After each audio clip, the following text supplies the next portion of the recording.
নমস্কার, আমি রাখি। আমার নতুন আরও একটি ব্লগে আপনাদের সবাইকে স্বাগত জানিয়ে আজকের ব্লগটি শুরু করছি।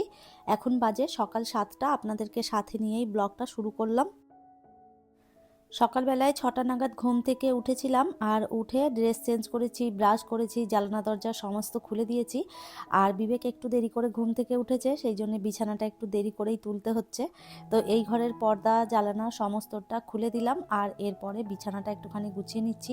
সকালবেলায় বাসি বিছানা পড়ে থাকলে কিন্তু সেটা একদমই সংসারের জন্য ভালো নয়। সকালবেলাতে বাসি ঘরটা আর বাসি বিছানাটা, এই দুটি কাজ গুছিয়ে নিলে না সংসারে দেখবেন খুব একটা সমস্যা দেখা দেয় না। সংসারে যত আপনি গুছিয়ে বাগিয়ে কাজ করবেন ততই সংসার থাকবে একদম লক্ষ্মীশ্রী আর একদম সুখ শান্তিতে ভরা। তো ওই জন্য সবসময় আশি বাসিটা মেনে চলাটা ভীষণ দরকার। সকালবেলায় কিছু করতে পারুন আর নাই পারুন, কোনো রকম করে হলেও বাসি ঘরটায় একটু ঝাড়ু বুলিয়ে দেবেন আর বিছানাটা তুলে নেবেন।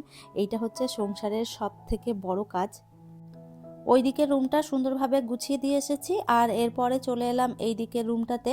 আর আজ হচ্ছে শুক্রবার, বিবেকের স্কুল রয়েছে, তো সেই জন্য ওকে আর কি বই খাতা সমস্তটা আর কি গুছিয়ে দিলাম। এরপরে ও একটা একটা করে সব ব্যাগের মধ্যে ভরে নেবে, আর তারপরে স্কুলে রেডি হয়ে যাবে। এখন বিবেক একাই রেডি হতে পারে, আমাকে আর ড্রেস পরিয়ে দিতে হয় না। তো যাই হোক, আমার সাথে সকালবেলায় উঠেই একচোট ঝামেলা শুরু করেছে। প্রতিদিন ও সকালবেলাতে ভাত খেয়ে স্কুলে যেতে পারবে না, এটাই হচ্ছে ওর অবজেকশন। আজকে ম্যাগি করে দিতে হবে। তো আমি বললাম, সকালবেলা এইসব আজে বাজে খাবার না খেয়ে তুমি ভাতটা খেয়ে গেলে সারাদিন পেট ভর্তি থাকবে। তো আমার সাথে ওই নিয়েই সমস্যা শুরু করেছে। তো সকালবেলায় এই টিফিন দেওয়া আর সকালবেলায় কি খাবে এই চিন্তা করতে করতে না মাথা খারাপ হয়ে যায়। আর বিবেকও ওই এটা সেটা খাওয়ার জন্য বায়না করতে থাকে, ভাতটা সকালবেলায় প্রত্যেক দিন খেতে চায় না।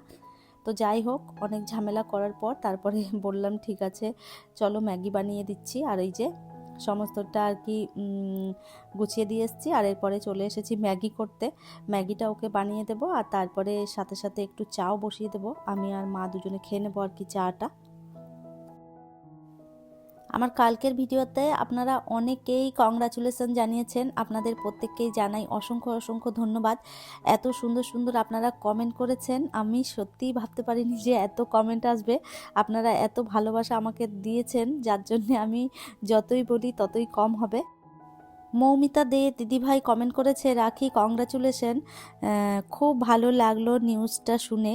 তোমার মতো মিষ্টি মেয়ের সাথে ভালোই হবে, জীবনে অনেক বড় হও। থ্যাংক ইউ সো মাচ দিদিভাই, এত সুন্দর একটা মিষ্টি কমেন্ট করার জন্য।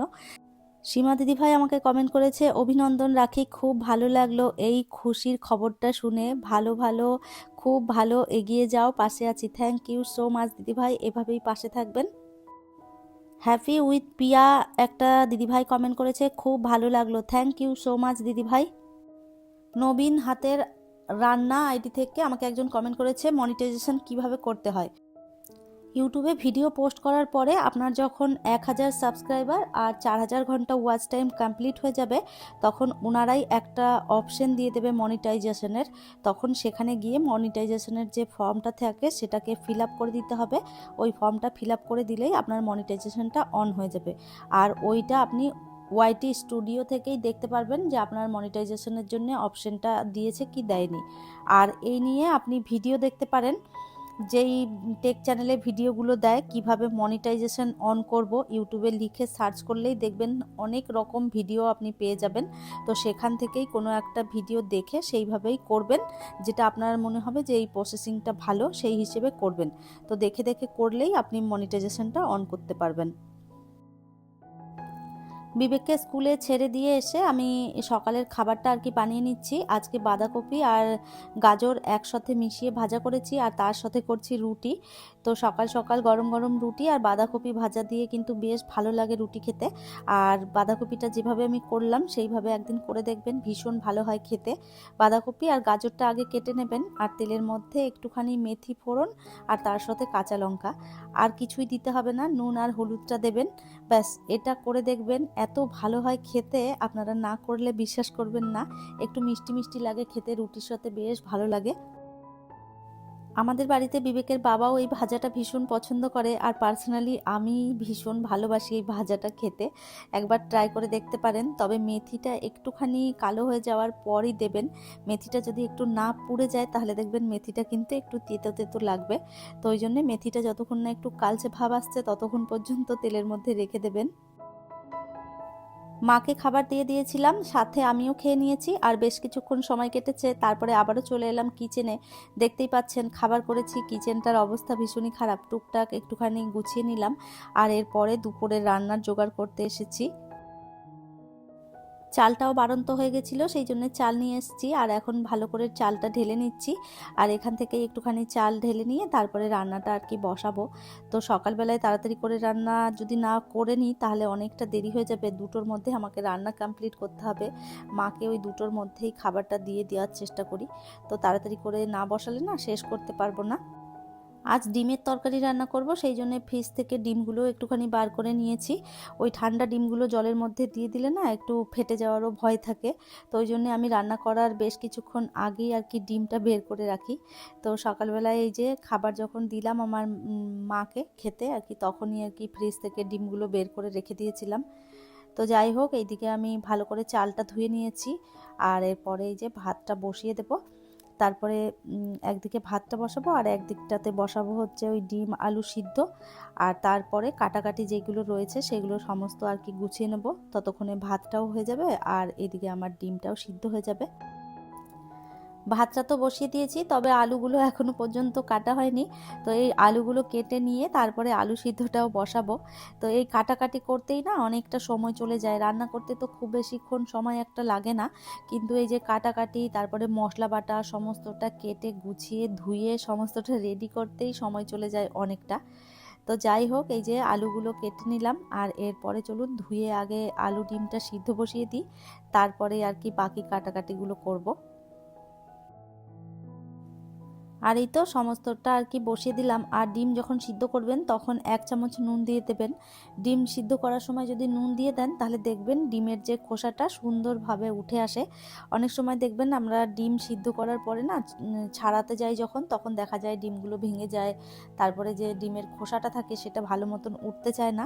তো যখন ডিমটা সিদ্ধ করবেন একটু নুন দিয়ে দিলে না এই প্রবলেমে আর পড়তে হবে না। তো দেখুন, এই যে ছোট্ট একটা টিপস দিলাম, আপনারা হয়তো অনেকেই এটা জানবেন, আবার যারা নতুন রাঁধুনি তারা তো জানবেন না। তো সেই জন্যে ছোট ছোট যে কাজগুলো আমি জানি সেটা আপনাদেরকে বলে দিই, অনেকের কাজে আসবে। আর এই তো ডিম আলুটা সিদ্ধ হয়ে গেছে, ডিমগুলো ছাড়িয়ে নিয়েছি। একটা গল্প শোনাই আপনাদের, হাসির কথা শুনুন। তো ডিমটা যখন আমি সিদ্ধ করে ছাড়াচ্ছিলাম তখন ভাবলাম ভিডিওটা করি, তো আপনাদের দেখাবো ডিমগুলো কত সুন্দরভাবে আর কি খোসাটা ছাড়ানো যাচ্ছে। তো যখন আমি ভিডিওটা করি তখন তো বেশ সুন্দরভাবে ভিডিওটা করেছি, পরে যখন আমি দেখলাম আমি না ক্যামেরাটা অন করতেই ভুলে গেছি। মানে আমি ক্যামেরাটা অনই করিনি, ডিমগুলো সমস্তটা ছাড়িয়ে নিয়েছি। তারপরে দেখলাম যে কী ব্যাপার, আমার তো ক্যামেরাই অন করা হয়নি। আমি নিজেই পাগলের মতন হাসছি। তো আপনারা যারা ব্লগ করেন তো আপনারা জানবেন যে এরকম আমার সাথে না অনেকবার হয়েছে। আপনাদের সাথে কি এই ঘটনা ঘটেছে নাকি কমেন্ট করে কিন্তু জানাতে পারেন। ডিমগুলো এরপরে ভেজে নেব। আগে থেকে নুন হলুদ মাখিয়ে রাখলে না ডিমের কালারটা ভাজার সময় বেশ ভালো আসে। তো এদিকে ডিমটা ভেজে তুলে নিলাম, আর এরপরে আর কি মশলাটা করে নেব। তো সবার প্রথমে ওই তেলের মধ্যে দিয়ে দিলাম পেঁয়াজ কুচি। পেঁয়াজটা একটু ভালো করে লাল করে ভেজে নিলাম, আর ওর মধ্যেই মশলা দিয়ে দিলাম জিরে, ধনে, নুন, হলুদ আর আদা রসুন বাটা সমস্তটা দিয়েছি, আর একটু টমেটো দিয়েছিলাম। ভালো করে নেড়ে চেড়ে ঢাকা চাপা দিয়ে ভালো করে কষিয়ে নিয়েছি। আর এরপরে এই যে সিদ্ধ করা আলুটাও দিয়ে দিলাম। আলু দিয়ে তারপরে আরও একটু ভালো করে নেড়ে চেড়ে তারপরে এর মধ্যে জল দিয়ে দেবো।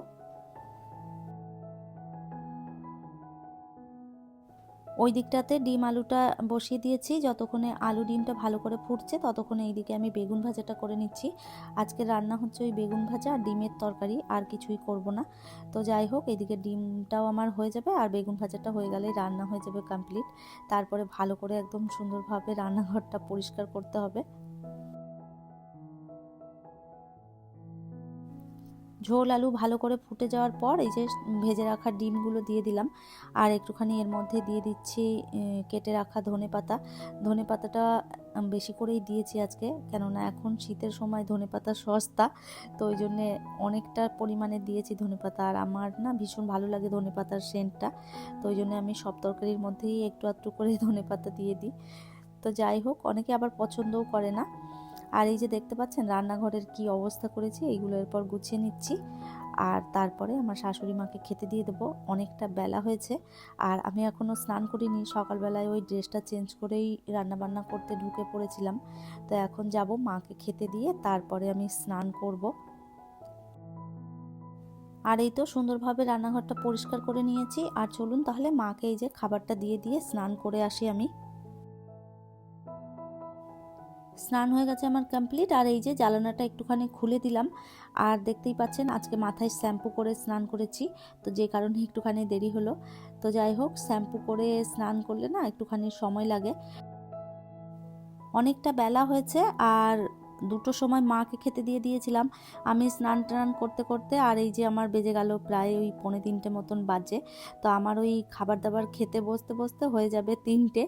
তো এই যে চলুন এরপরে যে শান্তি মতন আর কি খেতে বসবো। সমস্ত কাজ বাজ গুছিয়ে ফেলেছি, সকাল 7টা থেকে 3টে পর্যন্ত কি কি কাজ করলাম সেগুলোই আপনাদের সাথে শেয়ার করলাম। সমস্ত কাজ বাজ গুছিয়ে খেতে বসার শান্তি একটা আলাদা, কাজ পড়ে থাকলে না শান্তিতে খাওয়াও যায় না। তো যাই হোক, সমস্তটা গুছিয়ে নিয়ে আর এই যে শান্তিতে একটু খাবার খেয়ে নিচ্ছি, আর আমি খেতে থাকি। তাহলে চলুন, আমার আজকের ভিডিওটা এই পর্যন্তই। ফিরবো নতুন ব্লগ নিয়ে, ততক্ষণের জন্য সবাই ভালো থাকবেন, সুস্থ থাকবেন। আবারও দেখা হবে নতুন একটি ব্লগে।